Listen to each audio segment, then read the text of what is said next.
परमात्मने नमः। श्रीमद्भगवद्गीता अथ द्वादशोऽध्यायः। अर्जुन उवाच एवं सततयुक्ता ये भक्तास्त्वां पर्युपासते ये चाप्यक्षरमव्यक्तं तेषां के योगवित्तमाः। భగవద్గీత నేర్చుకోవాలి అనుకుంటున్నాము, బట్ కుదరటం లేదు. ఎలా నేర్చుకోవాలి, చాలా టఫ్ ఉంటుంది అని అనుకునే వాళ్ళకి ఈ వీడియో కింద నాకు కామెంట్ చేయండి, గీత అని కామెంట్ చేయండి, నేను మీకు మెసేజ్ చేస్తాను. సో ఫ్రీగా భగవద్గీత నేర్చుకోవాలి అనుకునే వాళ్ళు నాకు ఈ వీడియో కింద గీత అని కామెంట్లో తెలియజేయండి.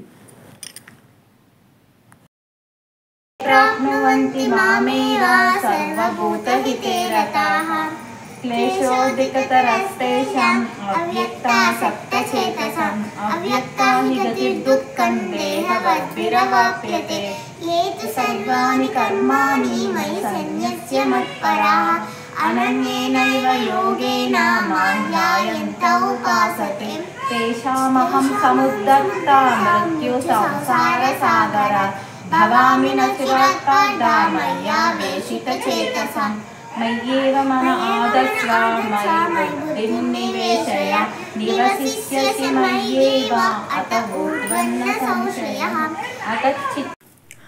ఇవాళ ఉత్పన్న ఏకాదశి, కార్తీక మాసంలో వచ్చే పౌర్ణమి తర్వాత వచ్చే ఏకాదశిని ఉత్పన్న ఏకాదశి అంటారు. సో ఇవాళ ఉపవాసం ఉన్న లేదంటే ఉపవాసం ఉండలేని వాళ్ళు నార్మల్గా పూజ చేసుకున్న, ఇంకా విష్ణువాలయానికి కానీ శివాలయానికి కానీ వెళ్ళినా చాలా మంచిది అండి. నేను ఇవాళ మార్నింగ్ నుంచి ఉపవాసం ఉన్నాను.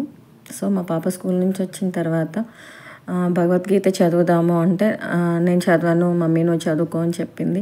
లేదు, అసలు చాలా రోజుల నుంచి ప్రాక్టీస్ చేయట్లేదు, క్లాస్ అటెండ్ అవుతుంది బట్ తర్వాత ప్రాక్టీస్ లేదు అని చెప్పి కాసేపు బతిమాలితే ఓకే అని చెప్పి స్టార్ట్ చేసాము. భగవద్గీత 12th అధ్యాయం 15th అధ్యాయం రీడ్ చేసాము. తనకి ఇంతకుముందు ఆల్రెడీ ఇవన్నీ వచ్చినవే, బట్ కాకపోతే అప్పుడప్పుడు ప్రాక్టీస్ చేయకపోతే మళ్ళీ కొంచెం మెమరీ తగ్గుతుంది, అందుకని కొంచెం అందిస్తూ ఉన్నాను, మధ్యలో చెప్తోంది.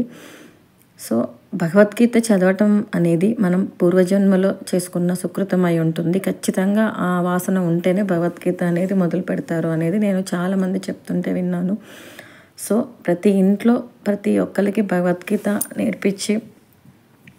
నేర్పించడం ద్వారా మనం చాలా మానసిక ప్రశాంతత, ఇంకా చాలా గ్రోత్, ఫోకస్, కాన్సన్ట్రేషన్ అన్నీ ఇంప్రూవ్ చేసుకోవచ్చండి. ఇలా అప్పుడప్పుడు నేర్చుకొని ఏకాదశికి ఇంకా పండగలకి ఇంట్లో పూజ దగ్గర చదవడం ద్వారా కూడా వాళ్ళకి ప్రాక్టీస్ కూడా అవుతుంది.